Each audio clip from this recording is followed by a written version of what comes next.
Hello, fellow nerds, and welcome to Our Nerdiest Thing. Today we are live with a very special guest, author Emily Rath. Emily was raised in northern Kentucky. A lifelong lover of words, she's been writing for as long as she could hold a pencil. Her earliest stories were about daring egg burglars, majestic horse lords, and seafaring adventurers. She put story writing on hold for a few years, quite a few years, as she pursued higher education. She chose to focus on her other soulmate, international politics. This lover showed her the world outside of books. Now she holds a BA in political science and philosophy and a PhD in peace studies and political science. She specializes in African politics and credits her time living in Malawi for reigniting her love of writing. She's currently a university professor and lives in Florida. She hates coffee and leeches and loves a wide shoes romance. Welcome to the podcast, Dr. Emily Rath. That might be the most diverse opening we've ever had. International politics, peace studies, like leeches. I hate leeches. Yeah, well, you got that off of my bio, right? Where I sure did. tragic leech incident. Yeah, I have a scar from a leech on my foot. I've had two leeches in my lifetime, and the one left a scar. So it's like this little ring scar on the top of my foot from a leech. So yeah, I have. It ignited my fear of open water, which took a very long time to cure. Yeah, I don't even think I know what a leech looks like. They look like a big fat slug, right? Worm. I've only seen them on Outlander, like a tadpole, like a black. The ones that I had looked like a really big tadpole, like a black tadpole. Yeah. You know what? That's not true. Because what was that movie with Sandra Bullock and Channing Tatum where they go out the city, Lost City of D or whatever? Oh, she has to pull leeches off his very muscular ass. It's not bad. Yeah, it was I think my parents this was like way up in the Minnesota Lakes region, and so it was like summer at my grandparents' cabin. My parents were in town. I had a leech, and then my aunt is there like trying to find ways to get it off. So she's like trying to shake salt on it, trying to like hold a match to it, just to like the heat, trying to like make it let go, as I'm just like, get it off of me. So what actually works? Yeah, what this might save someone from a scar someday. What works? Usually those things, like usually salt will work, a little bit of salt. They don't like it. But whatever it was with this one, it was just, she was trying to make it let go naturally rather than like ripping it and making it worse. But yeah, so yeah, I feel like I've kind of blocked out whatever happened. I just remember like holding my foot there and like the salt on the foot, the match near the foot. And it's just like, get it off. I guess it's better than like the jellyfish thing. At least she didn't have to pee on you. Yeah. Pee on me. Yeah. Well, and I should say I didn't catch it because you sent me the bio and then I didn't actually catch it. And I was like, oh, tear. You said she's currently a professor. I'm not anymore. Right? She's formerly a professor. Former professor. It's official. Semester starts next week, and I'm not starting with them, and that'll be the first time in a very long time. Is that a bittersweet thing for you, so you can focus on writing? Yeah, very bittersweet. I've been so distracted, so that's good. That helps with everything, with the new book release coming out and everything. So yeah, I've been very distracted. But a reader the other day was like, how does it feel to know that the semester's almost starting and you're not going to teach? And I'm like, thanks. Bitch. It's weird. I used to teach high school. Why did you say something? It's like, I hadn't thought of that. Like, now I'm thinking of it and now I'm sad. That first time school starting when you're not in the classroom is really weird. Like, you can be really happy and excited to not be there for all the reasons, if you get to focus on writing full time, that's great. But you do miss the routine of it all and the excitement meeting new students. I totally I felt that same way. I was not a professor, but I was a teacher. So I kind of relate to that a little bit.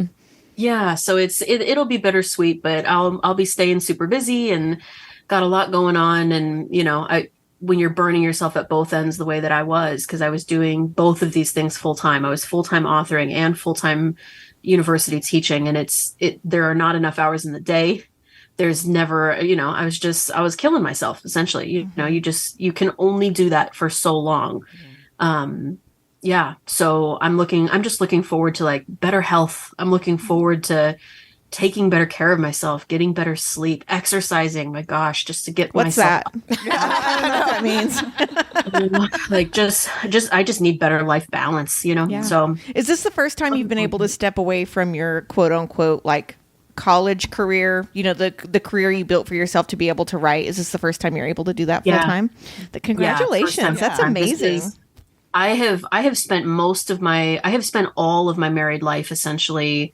You know, I got married very young. So, I mean, even before then in college and in high school, I have always had at least 2 jobs, always. Like I've had more time having at least 2 jobs than I have being unemployed because I was a child. Right. So even in my late teens, I was working, or even when I was full-time undergrad, I was doing multiple side gigs, just pulling money in. And once we were married, I was working minimum of 2 jobs. And so in a lot of cases, so was he. It's the American dream, isn't it? Yeah. I mean, this is the first time in over a decade that I'll have 1 job. Wow. That's exciting. I hope you get some sleep and R&R in.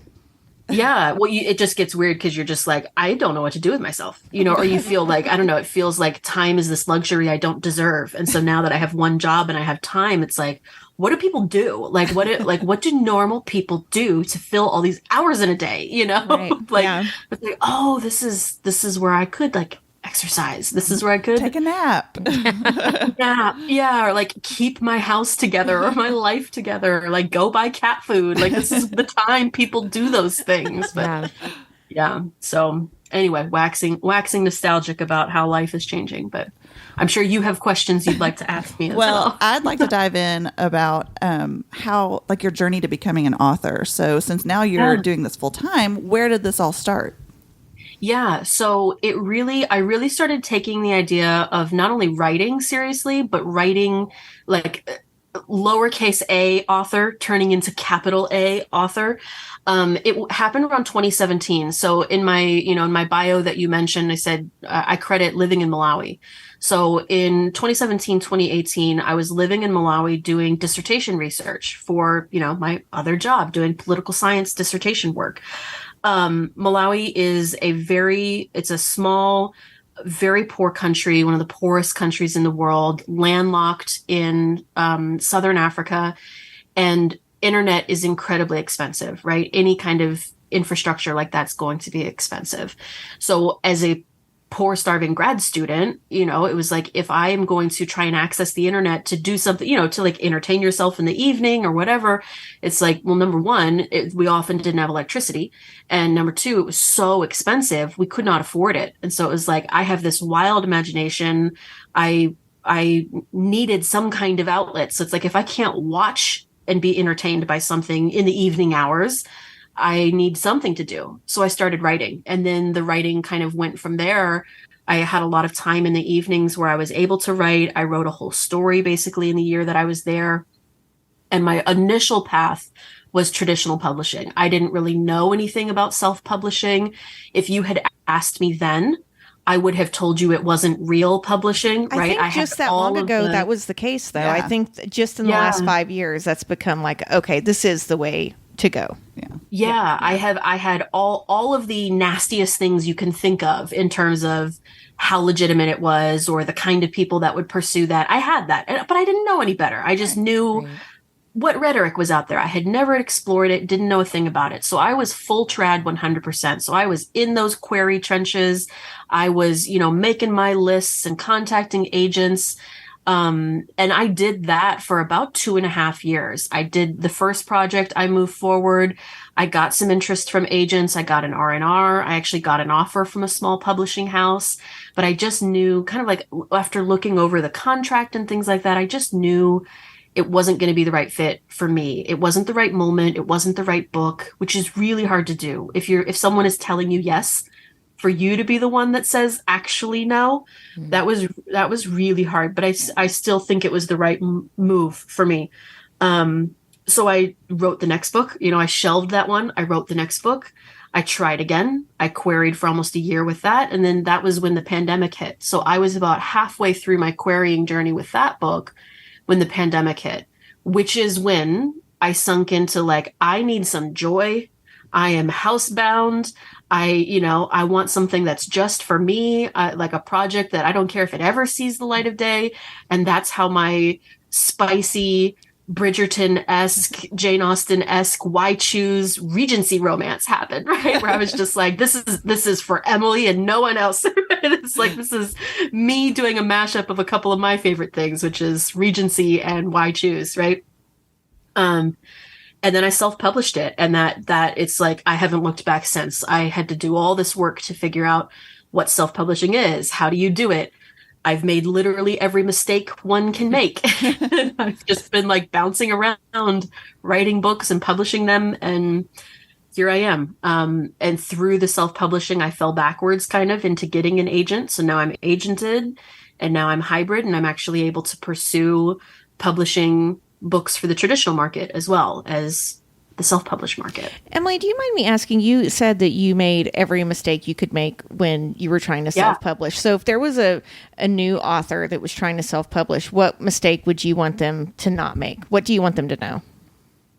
Oh, goodness. I mean, like literally from the smallest of mistakes to the largest of mistakes, I can tell you I have made them all. So whether the mistake even being it's hard it's hard to even say whether this is a mistake, but with the first 4 books that I wrote, those were not written to market. Those were written to holes in the market. And so a quote unquote mistake could be they have not sold very well because they're holes in the market, right? Mm-hmm. So you're basically writing to a black hole. There's no one out there looking for that content. And so it's only the people that happen to stumble upon it that are like, oh, wow, right? Like you can tell in a lot of my reviews, it's like, this is the mashup I never knew I needed, because it's like, no one's looking for it. No one's expecting it. No one's looking for it. You wrote to a hole in the market.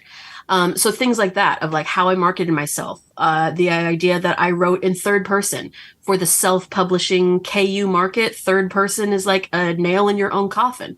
The first 4 books I wrote were third person, not to market. I did not know that. I've never even thought about that. I don't consider the POV whenever I go into a book. I don't like 5 huge POVs for marketing. Right. But I guess I hadn't thought about that because that is something that comes up a lot on Bookstagram. Like, it's first person, third person. So I didn't even know that. I did a poll in my Facebook group even when I was, because when I did the shift and started writing the hockey books, that was me listening to the advice and seeing everything of everyone that I saw of like, there is such a thing as writing to market, and you will be more successful and you will make money if you write to market. So I did a ton of research when I went into the hockey books of just how to write to market. I did a poll on my Facebook group and I asked my readers explicitly, which POV or which tense do you prefer? It was like 97% of them or something like that were like first person present. Wow. So it's like, so that's what I shall do. My readers want first person present. I will write first person present. And then it's like, you want something that's to market. I'm going to write to market. There's a great book that one of my friends recommended called 7-Figure Fiction. I read that and was like, I'm just going to do that. Right. And so that was me just kind of changing strategy a bit of like, when I see all of these indie published authors around me just blowing up, making all this money, and and I was like, I feel like I could do it if I just stopped making all the mistakes I'm making, right? And again, it's like, it's not mistakes, because I do love the books that I've written, and the readers that love them. But as far as launching a career, being that full-time author, right? I spent 2.5 years trudging along, making no money on my self-published books. But then there's even things like making the mistake of not realizing that the Amazon KDP system operates using Greenwich Mean Time instead of Eastern Standard Time. And so with my 4th book, I lost all my pre-orders. I lost everything. Because I was like, I was so cocky. I was so confident. I had like a glass of wine. I was like, I'm going to submit this book early, right? Because like the pre-order deadline, I was like sitting at my desk with a glass of wine, ready to hit submit. and it was like, it's locked. You can't access it. It's done. You're done. And there's no system. Amazon has nothing in place for you to contact them and be like, just unlock it for 2 seconds so I can put the file in and then you can lock it again. Not a thing. So I lost all my pre-orders. I don't understand why you lose all the pre-orders in that instance. I that is something I don't, because we hear that all the time, that the authors lose the pre-orders, which you use the term nail in a coffin. That can really hurt an author long term. Yeah. Amazon is a monopoly. They have absolutely no incentive to engage in author assistance, right? You can almost never get your problem solved. This has been my experience. I almost never get my problem solved. They have terrible support. And why bother? Like, why would they need to bother? Because they have a total monopoly. It's the same for their customers too. I mean, like seriously, like I've been trying to, I lost a family member and I'm the executor. And so I'm trying to get them to, I've sent them the death certificate. I've sent them everything they've asked for and nobody's done anything. I'm like, okay, fine. Well, when you want to go get your money, that account's closed. So sorry. Like, I don't know what else to do. Yeah, it's crazy. I mean, you even have people like Raven Kennedy out here. It's like, I'm sorry, how popular is Raven Kennedy? How many books does she sell? That it's like they punish you first and ask questions later. Maybe they'll ask questions. So like taking her books down because she's pirated, like they're being pirated. So it's like, this is against my control. So it's like Amazon could maybe have better policies in place of trolling the internet, looking for pirated sites and taking them down on their end. You know, it's like, no, it's I'm the problem, right? So you're going to punish me, maybe ask questions later. So she had her books down for days, right? Raven Kennedy. I remember that too. It's like, it doesn't matter how big you are, they don't support you no matter what. Like, I don't know, it's crazy. I hate to hear that. I hate to hear that too. Yeah. But yes, so I've made a lot of mistakes. Those are just some of my mistakes. Every mistake possible I have made, I feel like, at this point. I want to go back to something you'd said. You were talking about your Regency romance series. And then, of course, you have the new hockey romance series. And they're both White Shoes. You said you really enjoy that. What especially draws you to White Shoes and for doing it in different settings? And also, thank you. Yeah, it has improved my love life. I love the dynamic. I love the dynamic that comes with White Shoes. I love writing men in particular, and so I think anyone that reads my stuff probably notices that they maybe even enjoy reading the men better than they enjoy the women. I feel like I give myself away in how much I enjoy writing men. So like maybe I'll even get to a point where I'll just do a White Shoes and it's all men. There is no woman, right? Ooh, I like that idea. I'm into it. But yeah, I love the dynamic. I love the dynamic. I love it because spice when it's written down is so much different than spice in real life, than spice when you're watching it visually. And so when you have multiple people in the room, you can have so much more fun with scenes. You can have more dialogue in scenes, even as if you realize, like a lot of people will joke of like, if anyone ever treated me or anyone ever talked to me like they do in my books, I would be so uncomfortable. You know, like it's just different. Like it just hits different when it's written and when you're reading it. And so it's really fun in the group scenes to just have more people there and people able to talk to each other, like play off of each other, right? So banter and emotion, and you know, I have a lot of fun with it. And I think it's part of my life journey of being an ex-fundamentalist Christian and embracing my queer identity and pushing back on all of these different things I've been taught my whole life. So pushing back on ideas of monogamy, exploring ideas of non-monogamy and what that can look like in healthy situations. I think all of this is part of my life and my unpacking a lot of trauma and demons that I have from my life of being raised the way that I was and stepping into who I am, right? To be a person in my 30s, still very much exploring who I am and what kind of life I want to have. And so, yeah, the White Shoes just gives me so much freedom to do that. And explore in different ways that is very therapeutic for me, frankly.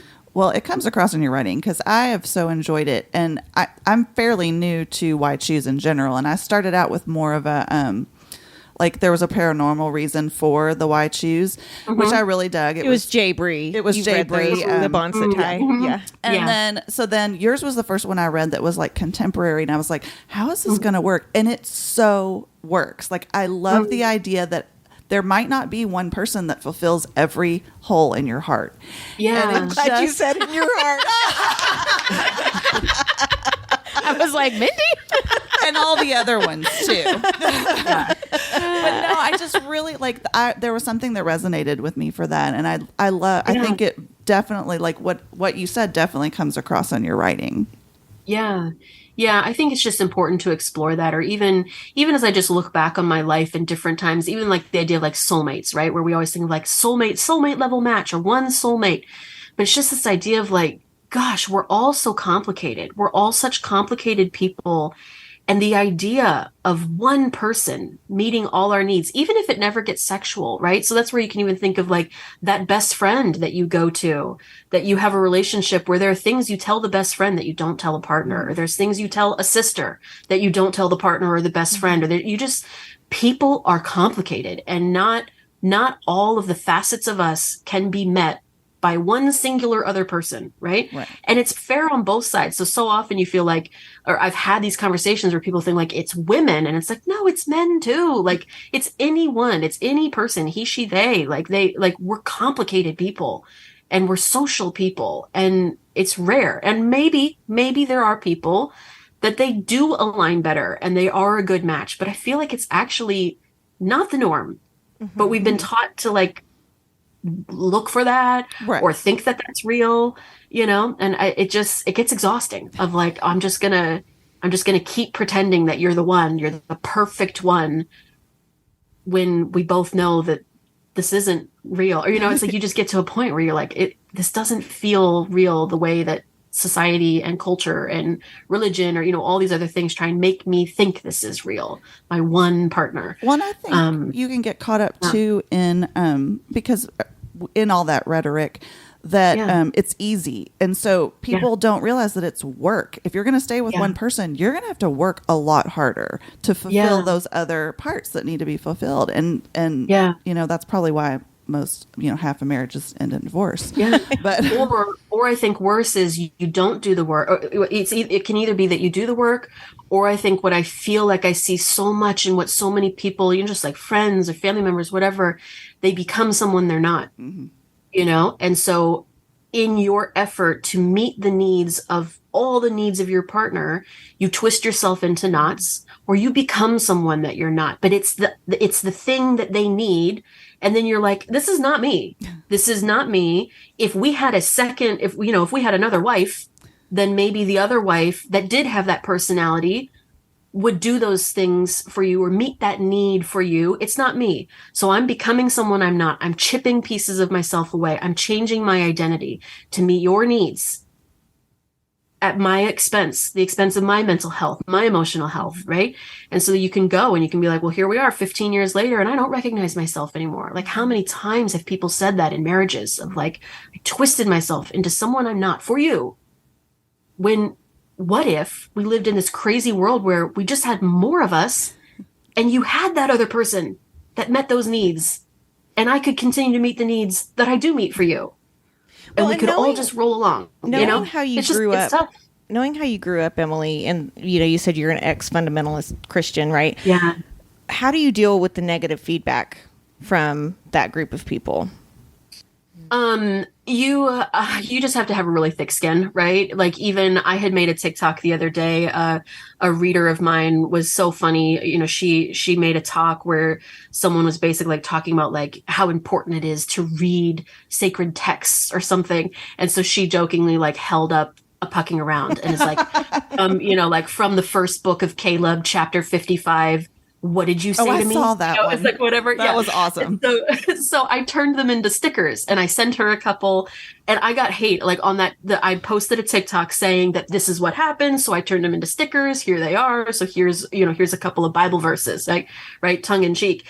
And I had several comments pour in that I deleted out, because it's like, I don't owe you a thing. I don't owe you a goddamn thing. You know what I mean? And it's like, I have so much. I have so much pain, and I've cried enough, right? I have cried enough for that life. I cried enough for not meeting the expectations. I have cried enough for accepting who I am as a queer person.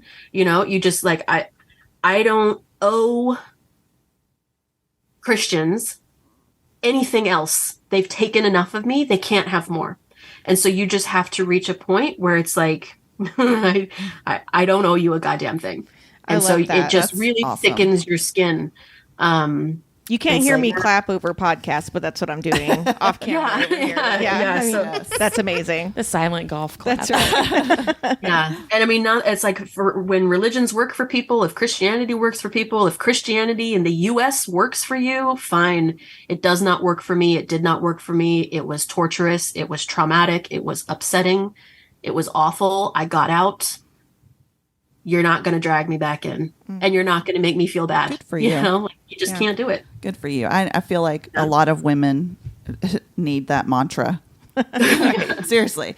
Well, I love that you take that. I mean, I hate that you had those experiences, but obviously it's been so cathartic, I think, to use that in your creative life, right? To take that and be able to turn it into something that brings joy to so many other people and brings so much enjoyment to so many other people while also being therapeutic for you, I think is a really beautiful way to kind of take that bad experiences and turn it into something positive.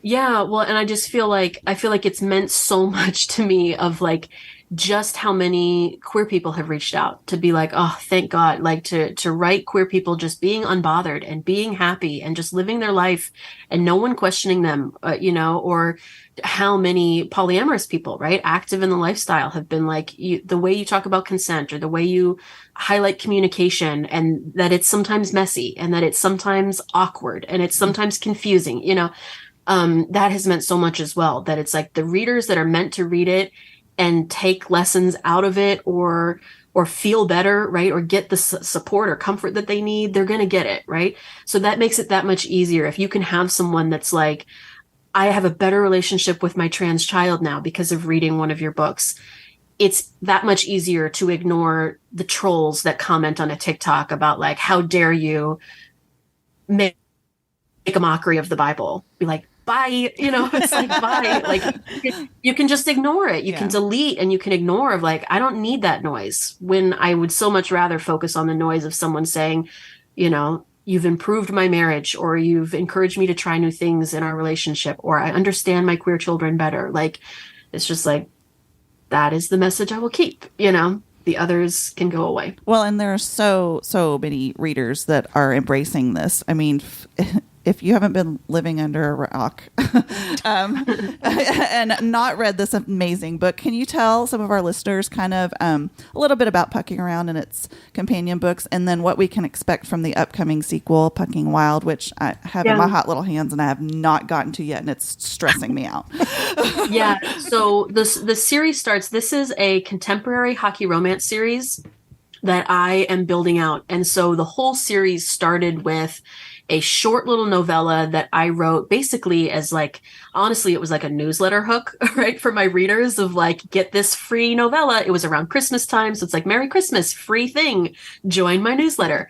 But it's basically like a one night stand that introduces you to two of the main characters. So it's fun. It's sexy.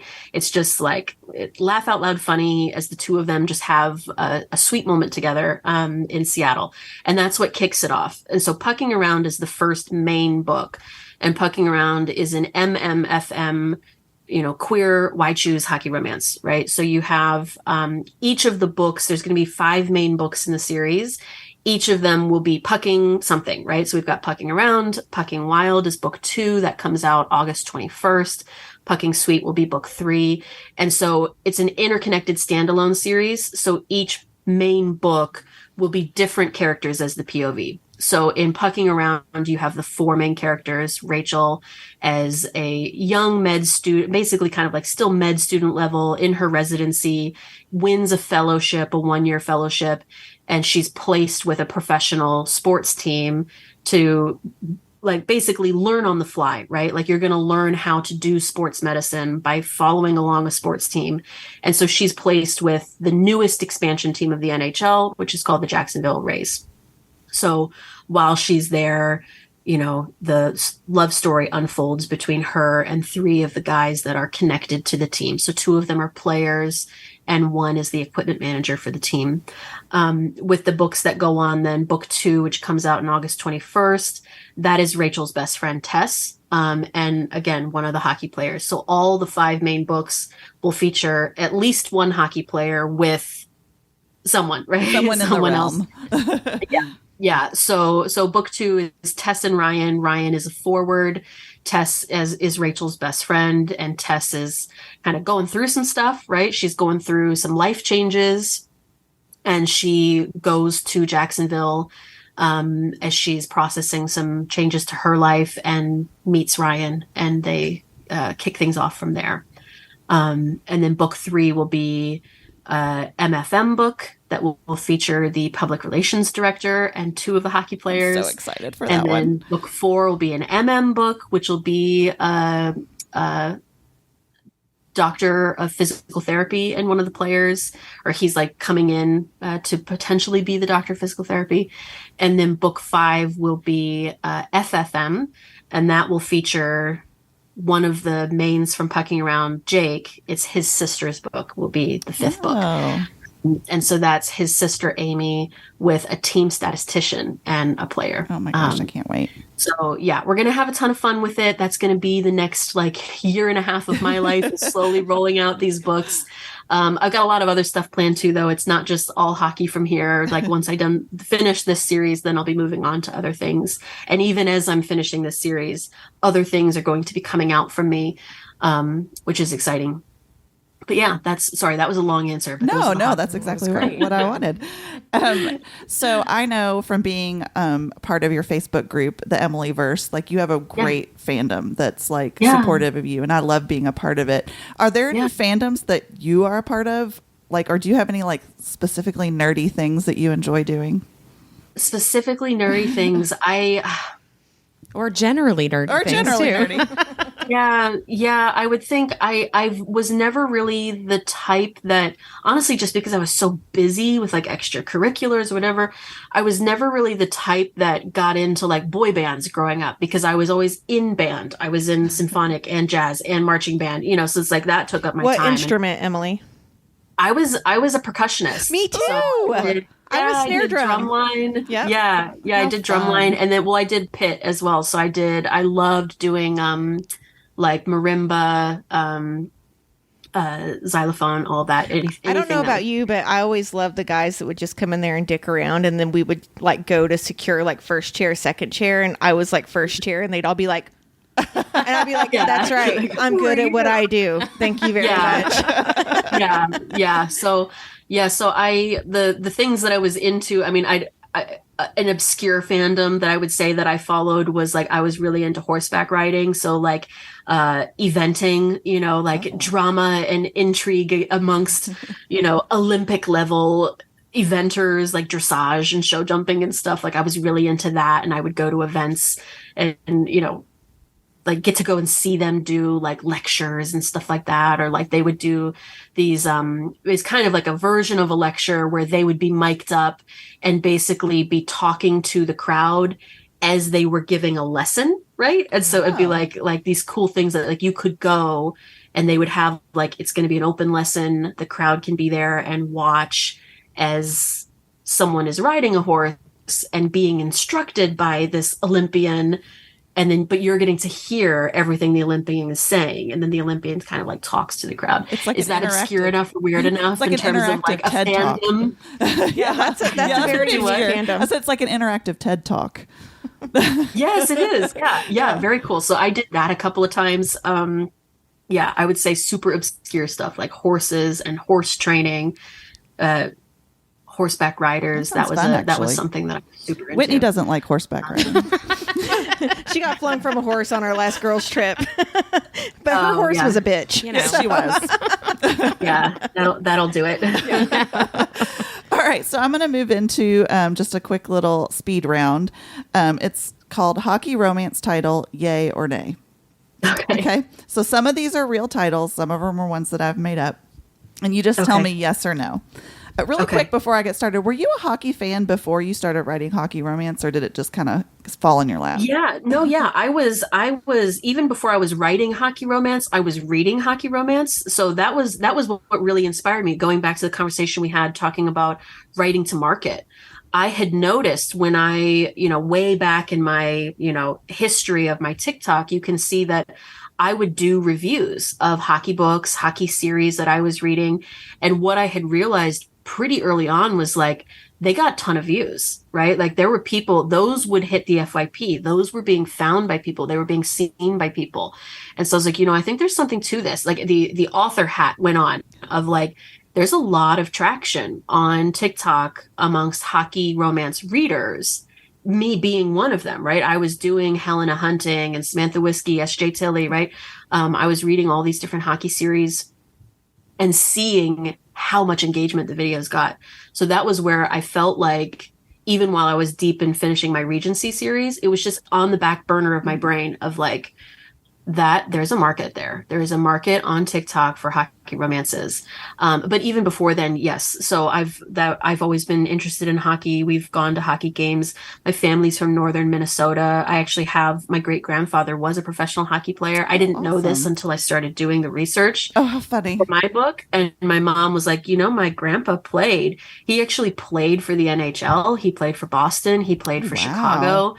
And then he played for the AHA, so the American Hockey Association.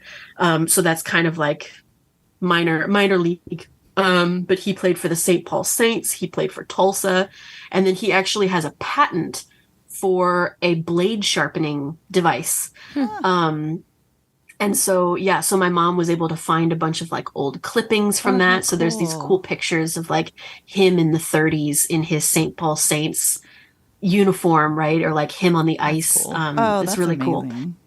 Cool. But yeah, so the love of hockey has always been there, even if it was just like quieter, and then hockey romance is where it started. And then once I was reading the hockey romances, I was like, here's how Emily writes to market. I'm going to write a hockey romance book.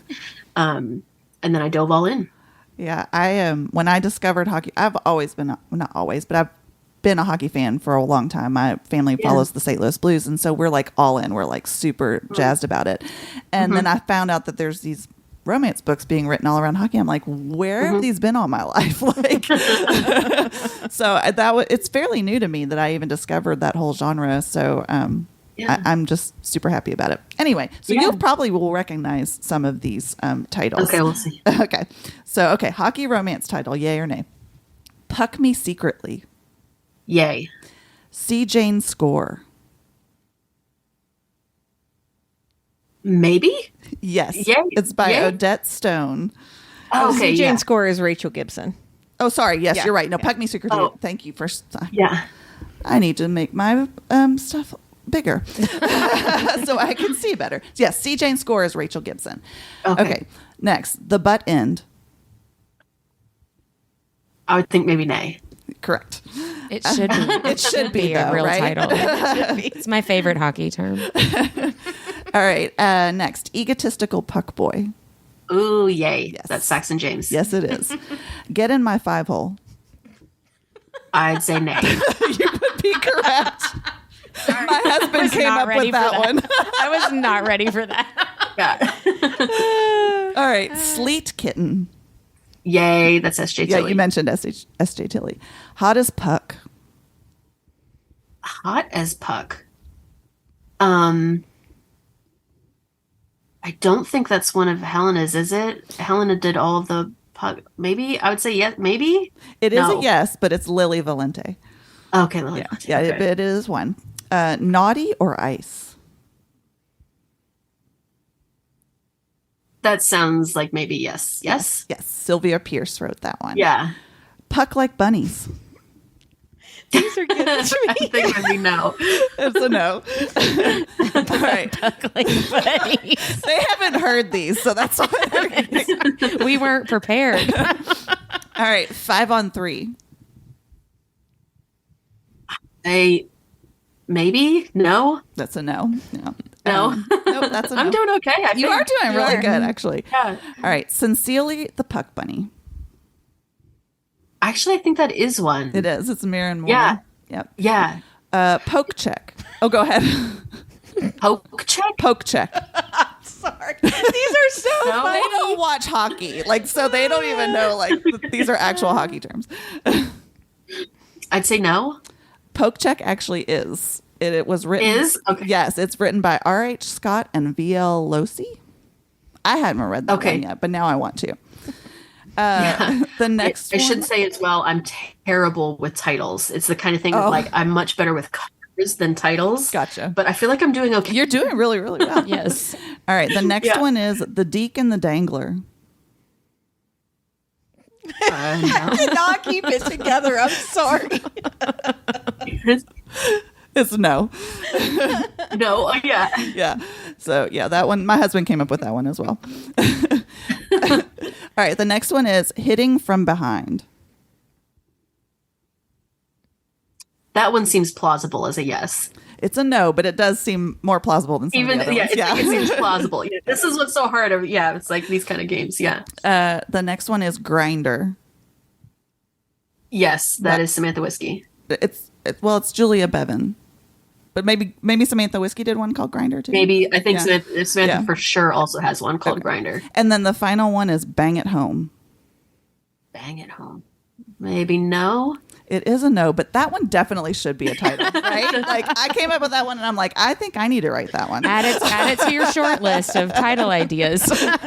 You did really, really well with those. I think I only missed 2. Yeah. You definitely got a passing grade. Yes. You win for sure. Yeah. So we're gonna do another speed round. This is our nerdy and dirty speed round to just get to know you a little bit better outside of your writing. So I will give you these prompts, and you just say the first thing that comes into your mind. Ready. The last song you listened to. It's the Dua Lipa from the Barbie soundtrack. It's really good. Dance the night away. Ba-da-ba. I don't have the Now words. It's going to be memorized. stuck in my head. I know. I love that one. What fictional character do you have a crush on? Oh, that changes frequently. Right now, I'm rewatching Grey's Anatomy, and where I am in the series of Grey's Anatomy, I'm going back into my crush with Jackson Avery. There was a moment where it's like, I'm loving Jackson. Those eyes, at the current moment, inspired by what I'm watching, I'll say Jackson Avery. But I'm very mercurial. It changes all the time. Yeah, I think all three of us would say the same thing. What is a book series that you always recommend?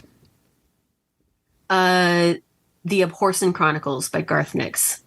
Oh, I don't know that. Is that changed my life? It's YA fantasy. I was going to say, is that middle grade or YA? Yeah, because we have a couple. Abhorsen. Sabriel is the first one. Sabriel, Lyriel, Abhorsen. We don't have that series in our. I work in a library, elementary school library, but we do have some Garth Nix in our library. I'll have to look. Yeah, I love the Abhorsen Chronicles.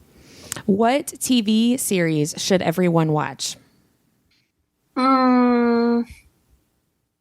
I'll tell you the series that it broke my heart that they only made 2 seasons of it is the Rome series on HBO. That was so flipping good. And it basically was a situation of it cost them so much money in set design and everything that HBO was like, you have to do this cheaper or we're canceling you. And they're like, then no, because we're not going to sacrifice our artistic vision. Right. And they made only the 2 seasons.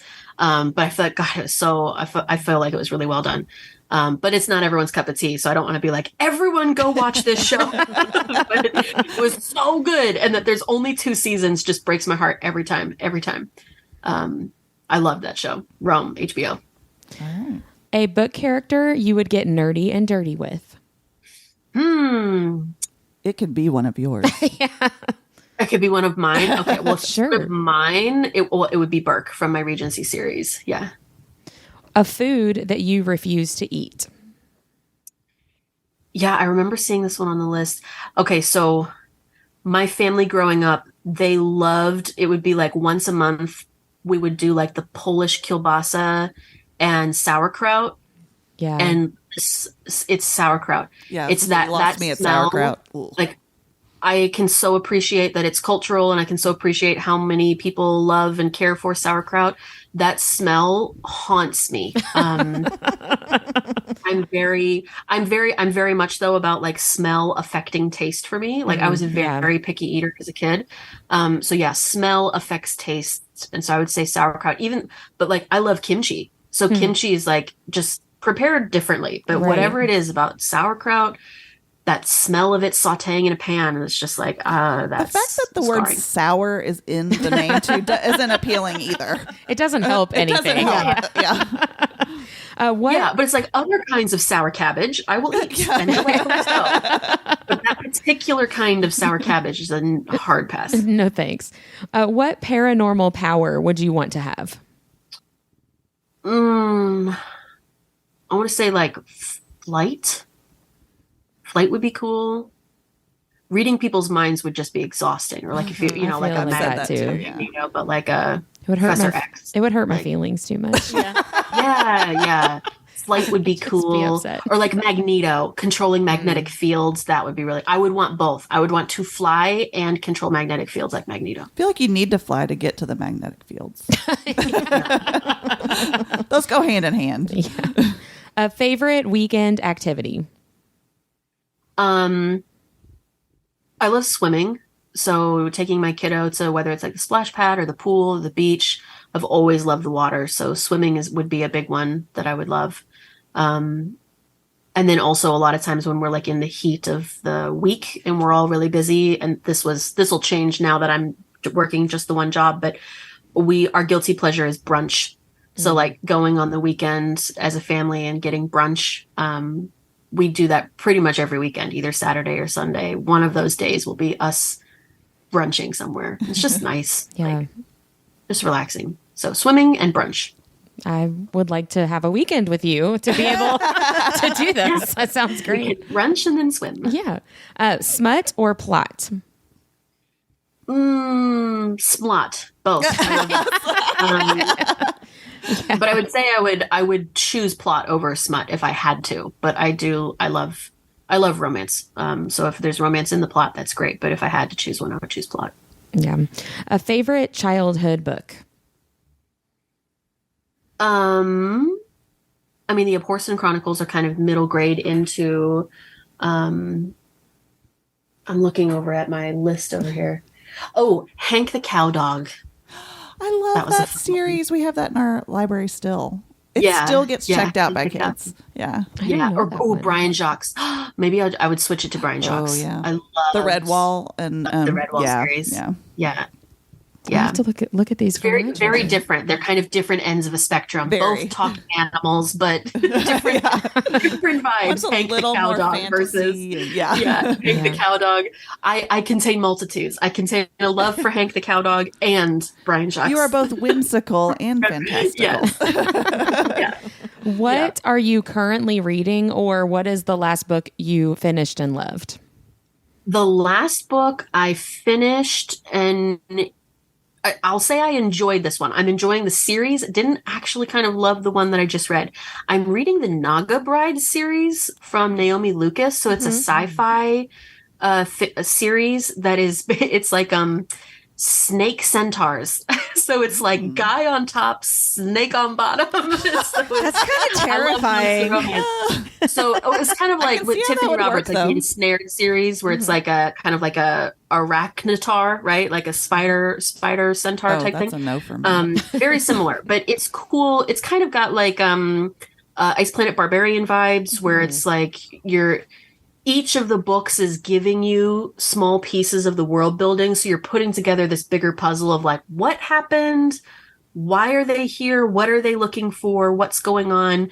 And it's wrapped into these standalone romances between human women and these kind of hybrid aliens. I love the monster romances because how do these authors come up with all these different peens and like what they do? It's amazing. And the fact that they convince us that we should be into this, I'm like, Sometimes my husband listens to our podcast episodes and he's like, really? And I'm like, I guess so. I learn a lot by reading. Yeah. So that's what because when I'm deep into the writing, it's actually really hard for me to read when I'm deep into writing my own book. Yeah. And if I do read, it has to be something completely different. So that's where like I'm writing a contemporary hockey romance. So the only thing I could read and just let myself read was a snake centaur romance. I mean, at least you were reading, right? Yeah. So I think I read 3 of them. The last one I read, though, I think there's 4 currently out. I think there's 5 out in the series, but I had only read 2. And so then I was catching up, but I didn't love the one that I just read. I thought it was just kind of like, okay. But the others I enjoyed. But your question was, what did I read last? So. And last for our nerdy and dirty speed round, cake or pie? Cake. Me too. So many people have said pie. Yeah, and you're the first cake in a while. I've been waiting for my cake people. So thank you. I'm not a big fan of pie. Yeah, I'm not either. Oh, I am. So now we have what we call 3 tough questions. And these are questions about your writing or writing process. So the first one is, what is a scene that you edited out of one of your books, but you really wish you could have kept it in? Edited out, but wanted to keep in. Let me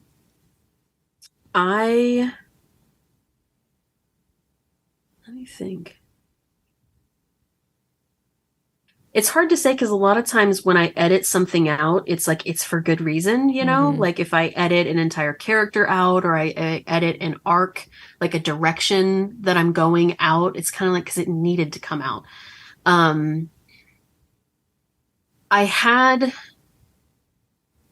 a whole character in my Regency series. Basically, Rosalie had an aunt, and the first draft of Beautiful Things, the aunt actually showed up to Alcott Hall with her, and the aunt was kind of a foil where she was able to provide advice, and she was able to kind of be there as a support for Rosalie as they go to the summer house. And I ended up pulling all of it basically. But there were going to be ways that the aunt was going to have kind of redemption and be providing backstory. You know, there was a lot that the aunt was eventually going to do, but she was just taking up space on the page and slowing down the beginning of the book. So I ultimately had to make a choice to like just cut her practically completely out of the book to make room for Rosalie meeting the gentleman more quickly. So I feel like ultimately it was the right decision, but it was just me like loving plot and loving characters and building characters. I liked the ideas of what I had for her. She just ultimately became superfluous. Mm-hmm. Yeah. And so all of that had to be cut, but it ended up being like 30,000 words that I had to cut and rework because she was in there. She was in the first third of the book. Wow. So I'd say maybe that one. That would be a very tough decision. See, I couldn't make decisions like that. I would need an assistant to be my boss also. Be like, this is what we're doing. Next on the tough questions, what is a super specific detail that you know about one of your characters that doesn't really have anything to do with the plot or the story, but it just makes you love them more? Yeah, I'm trying to think. I think I have mentioned this someplace before and people were like, what? But the fact that in my mind, it's canon that Langley, who is the lead in book 2 of the Pucking series, right? The hockey romance. Langley is a direct descendant of Tom Renly in my Regency romance series. Oh, I love that. Oh, that's so cool. Because they're both blondes, like they have kind of like a same energy, kind of golden retriever, and it's like, in my mind, there is a thread that connects them, and that he's a direct descendant of Tom. Well, I like that. I love that. Yeah. I do too. I like the why canon for me now also too. Hereditary. yeah. It's like changes nothing, and it doesn't matter. But in my head, that's canon. Yeah, I think that's really cool. Tom is in the family tree. And so our last tough question, what is a writing ritual that you have that might seem unhinged to outsiders? Unhinged. I mean, like depending on the writer, like even I've joked with some of my friends about this, the fact that I write at night, I write late at night. most every other author friend of mine writes in the morning.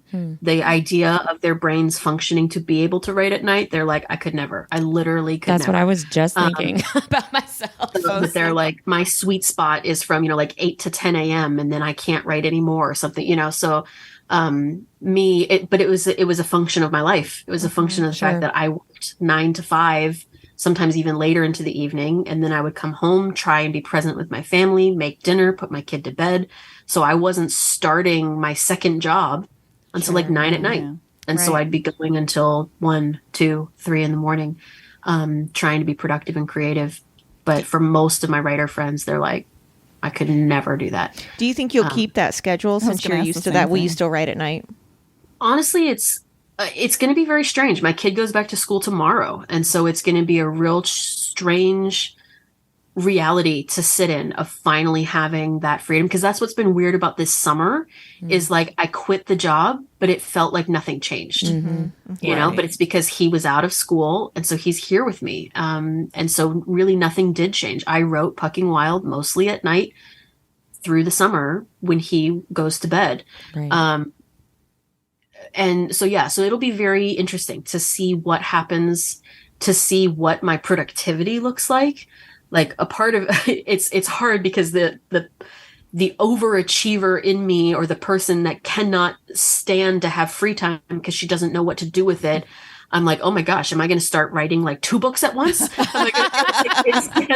Instead of actually like living my life, right? Or like exercising or doing it, it's like I'm going to just start writing 2 books at once, and so I'm going to write during the day and I'm going to write at night, and nothing's going to change, So I'm just like I am. It's me. Hi, I'm the problem. It's me. But yeah, we'll see. Well, Monday's going to be Brave New World for me. Yeah, sounds like it. One job and the kid in school. You did tell us what is coming next in the Puck series. So there's 4 more books coming there. But are you allowed to share what you're going to be writing after that? I have several other things that are. Some of them are already in progress, right? So I have some things that hopefully I will be able to announce very soon in terms of a book headed to the traditional market. That's really exciting. I mean, I've mentioned it in a couple of different places. People know that it's a fantasy. It'll be my adult fantasy kind of quote unquote debut, right? I haven't really done anything really strongly fantasy yet. So it'll be an adult fantasy debut, and that will be debuting in the traditional side of things. And that it's a medieval Finnish fantasy. So it uses Finnish mythology. My family is Finnish on both sides, and, have a long history there of my grandmother grew up speaking Finnish in the home. My grandfather on the other side, like his job growing up was to chop wood to prep for the Friday sauna nights, Wow. So there's a lot of nods to my history on both sides, my family history on both sides, in that fantasy series. So that'll be coming. I have an adventure romance that I want to do. That's kind of like my ode to the mummy. Fun. And then I have a monster romance I'm desperate to do. Oh my gosh, so much fun. Like that's the one, even as I know right now I'm supposed to be writing a hockey book. But my ethos has always been follow the joy. Like you can't do this if you're not having fun, you can't do this. You can't force it. And so to think of trying to write another hockey book when I've already done so many in a row, it's just like my brain needs the joy of something else. Yeah. And so I might just do like this one-off monster romance just to capture some of the joy of something different, something fun, before I dive back into hockey. So we're going to want to know what the peen is like. That's what we need to know. And you're a monster romance, since we've already talked about that. Take all my money. Yeah. So the monster. It's kind of like monster / paranormal, because the monster. If I did it as a series, I have an idea for 3 books. It'd be like the Dukes of Hell series. And the first one would be a Wraith demon, is what I'm calling him. Cool. So he kind of looks like a Dementor or like the Reaper, so it's like hooded, skeletal hands. You don't really see a face. And he kind of doesn't really have a bottom half. So it would be this interesting thing of he can take corporeal form. So it's basically like he works with like a mage that gives him a ring that he can like have a human body, right? So the spicy times can happen in the human body, but there will be a moment of kind of like, if you're going to love me, you're going to love all of me. And this is right. Ring comes off. This is what I actually look like, that type of thing. And so we can have spicy time in the ways in which he's able. Right. And I actually think that'd be really fun. I'd like to have spice in the way that he's able to have spice with her in that form, right? Knowing that there is another form that he can take, that they can have different spice, you know. But yeah, have to use those skeletal fingers. I mean, yeah. Well, it's like, because you can do fun things with like shadow magic. Like, who doesn't love a little bit of like smoke and shadow? We're on to the shadow daddies right now. Yeah, yeah, like the shadow daddy vibes, yes. Right? So yeah, exactly. But so it's a ton of fun. Like, it'll open with like, he's this wraith demon that's bonded to a dark witch, and he basically is like her bounty hunter, you know? So it's like, she can basically force him to go do her dirty work. So it's like, hey, someone owes me money, go kill them or go threaten them, you know? And so the book will open chapter 1 of like him on a job. He's sucking the soul out of a person, and in will walk like the most mundane woman you've ever met. And he's just going to be like, she's the one. Like, it's going to be like this instant attraction of like soulmate level match, you know, like what we're talking about, of like, oh my God, she's the one. And so like, it's going to be so funny, of like basically the side, like kind of like True Blood, of like campy, dark, gory, funny, as he's just like, ladies, if he wanted to, he would. If he wanted to with you, he would. And so like, watch as this wraith demon twists his life inside out to be with this like perfectly normal grad student, right? Yeah. It's going to be hilarious. I love that. I can't wait. Excited. Yeah. That's really exciting. So I know that we're going to get to see you at Less Than the Low Country, actually at the end of next month. That's coming up really soon. But what other events or festivals do you have coming up in the next year? Because I know you have a lot. So where can people come see you? Yes. So this weekend I will be at Steamy LitCon. So that'll be the weekend of August 18th. I don't know when you're planning to post this. So it may be too late, but I will be at Steamy LitCon. That's in Anaheim, the weekend of August 18th. The last in-person event I 100% have scheduled for this year is going to be Less Than Low Country. So that's the first week of October, first weekend of October.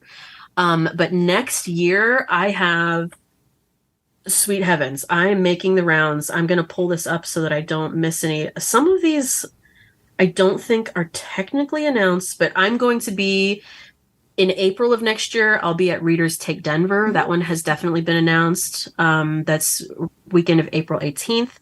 I'm going to be at Romance Invades the Rockies up in Calgary, Canada in July. You could mark your calendars.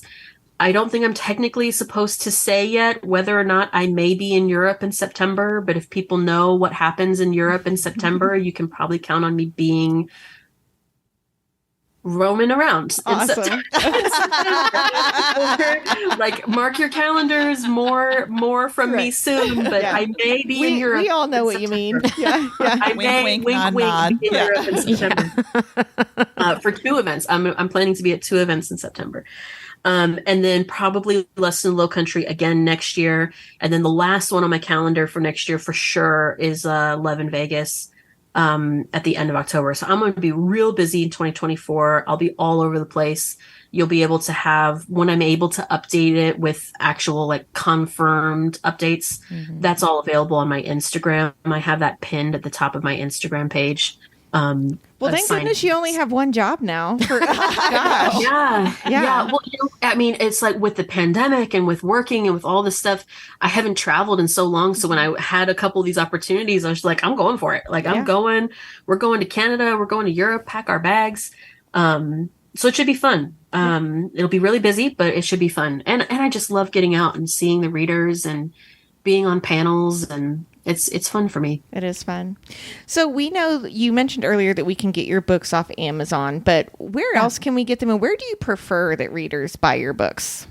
Yeah, so I am in a huge moment of transition right now, like a very big transition, as I am shifting a lot of pieces of my works to traditional publishing. So I've been picked up by in a couple of different directions. Not all of my deals are are public yet. So I'm in a very weird space where I can't say much, but I can tell you that change is coming. Like change is coming. At this moment, your best place to look is Amazon. Your best place to look is Amazon. We're going to be, for those that are in the UK Commonwealth, excluding Canada, moving through this fall, you're going to be seeing changes because especially for the hockey books, they've been picked up by a UK publisher and they're rolling out like as quick as they can. They're trying to roll out both Pucking Around and Pucking Wild to be available. And when they do that, it's going to be available pretty much anywhere the UK Commonwealth. So you'll be able to go to normal bookstores. You'll be able to go to ebook platforms off of Kindle, right? Like they're going to put it everywhere. That's going to be rolling out through the fall. So it's just a very weird situation I'm in right now. Right. It's just it's the period of transition. These next couple months are going to be weird. It's going to be like, hey, I thought this was on Amazon. Why am I finding it here? Because they've picked it up, right? So, I'm just going to say for right now, bear with me. If you're unsure, ask as everything folds outwards. All of my books, because I get this all the time, every title that I have right now has been picked up for audio. I have 2 that are out. 4 are going to be rolling out through the fall. So we have the 3rd in the Regency books that's going to come out this fall. They're recording now. My hockey books are all being recorded now. Those will be coming out through the fall. So audiobooks are on board, ebooks, paperbacks. The only thing I don't have anywhere right now are hardbacks. Even that could be changing. I don't have details yet for you.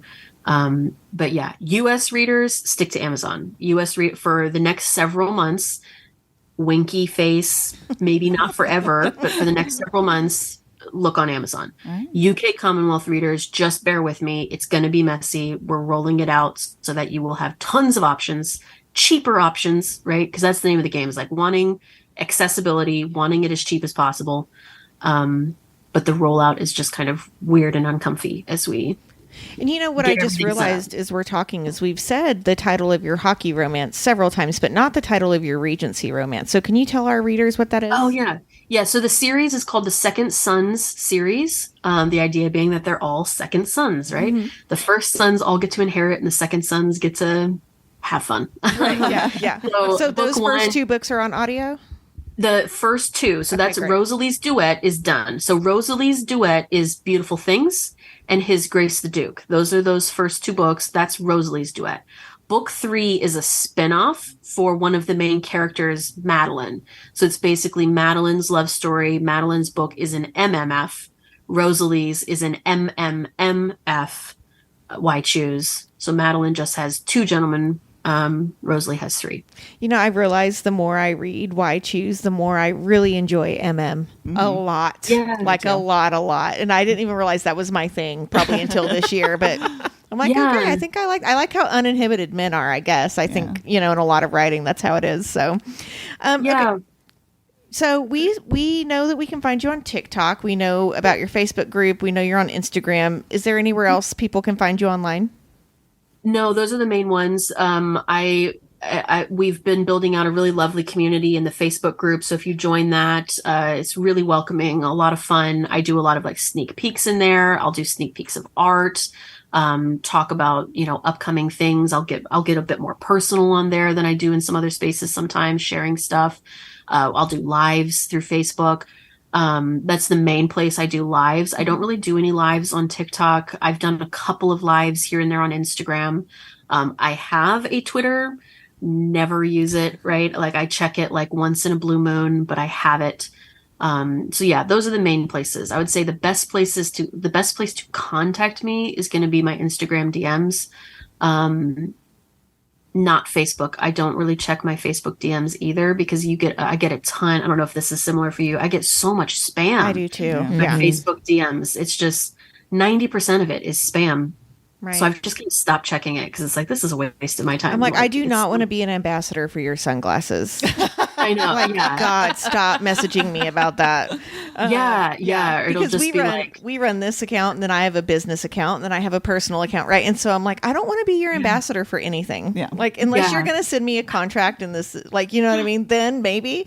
But no, I don't want you to send me your free cheap ass sunglasses. Stop it. Yeah. So but I'll get it. Like and then every once in a while something will go into the Facebook DMs, and I'll be like, oh God, I feel terrible that I missed it, or I feel, it's like it was something that was pressing, or like a reader feels neglected or something. I'm just like, it's going to go in there and it's going to disappear into the black hole of sunglass ads, and please open this attachment requests or whatever. I'm like, never. I will never open your attachment.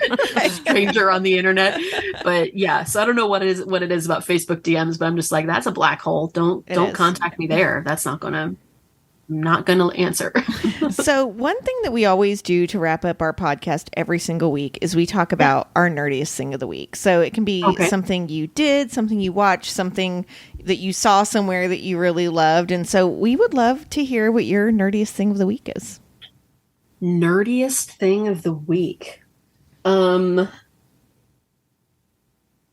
trying to think. What even is nerdy? Quirky, nerdy, silly. Quirky. Really, kind of like your guilty pleasure of the week. Maybe we can say that.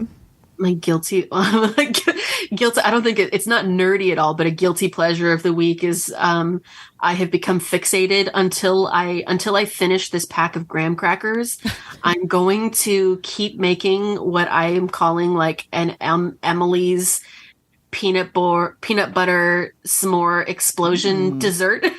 Yum, tell us about it. Yeah. It's like quirky. So it's like, I love peanut butter and I love s'mores. So put your hands together. I found like cleaning out my closet, I found like a box of graham crackers, and I was like, well, what else does one use? You just turned your graham crackers into a why choose dessert.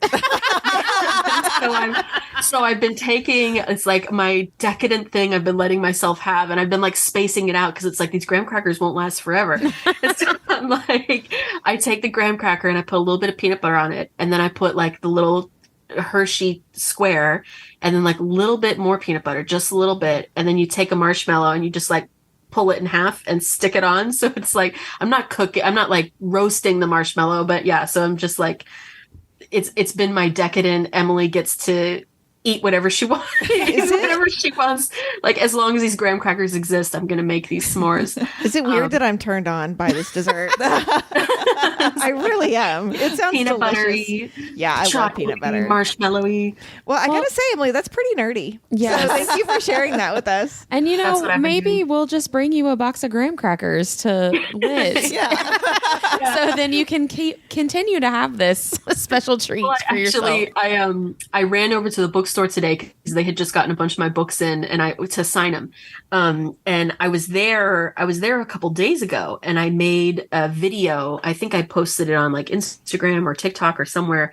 But I basically had said I was supposed to be there writing, but nothing happened. Like the creative juices weren't flowing, but they had cheesecake for 75% off. And I was like, yeah, that sounds like a good idea. For sure. I was like, you hooked me, 75% off cheesecake. And then I was like, there's a reason this was 75% off. This is like the worst. Like the shelf life was just done. Like it was terrible. I couldn't even finish it. But so one of the readers that came to me this morning, she saw it, and she went right next to the Barnes & Noble is a cheesecake factory. She got me a piece of peanut butter cheesecake because she's like, I saw that you had a terrible cheesecake. You struggled with your dessert. Yeah, it's like, you deserve better cheesecake, and I know you love peanut butter. So she got it for me. Nice. It was so amazing. Sweet. Yeah, so it's like, really people know about my obsession with peanut butter and chocolate in desserts. Sweet. So she got me peanut butter chocolate cheesecake, and it was so good. That's really sweet. I know we need to wrap up, but Mindy, do you want to tell Emily what we're going to be doing later on in the season? Yes. So, in previous seasons, we've picked one book, and we kind of go through and do a read along. And so our next season coming up, we've actually just started recording it. We're picking more books. We want more books in on the fun. And so for when does it come January. So for January, our episodes will all be on Pucking Around. Oh, I chose it as my book for that time. So there'll be like, I think 3 three episodes I think we're going to do that'll be all around my favorite book of the year. Okay, great. That's so fun. I'll have to tune into that. Yeah. See how it goes. Well, and then we'll see you in October as well. Yeah. Yeah. We'll see you in October. Thank you so much for coming on and chatting with us. We are thrilled to be talking with you tonight. This has been really, really exciting for us. So thank you so much for taking the time to talk with us today. Yeah, it's a ton of fun. Well, come by, see me at Less Than Low Country. And I'll be sure to like set something aside for you, like a little swaggy pack or whatever. I would love that. Thank you. Yeah. And we'll do polisher porn too. Yes. Yeah. Yes. I love that idea. Yeah, for sure. All right. Sure. That'd be fun. We'll see you. We'll see you soon. Thank you so much. Have a great night. Absolutely. Bye. Bye.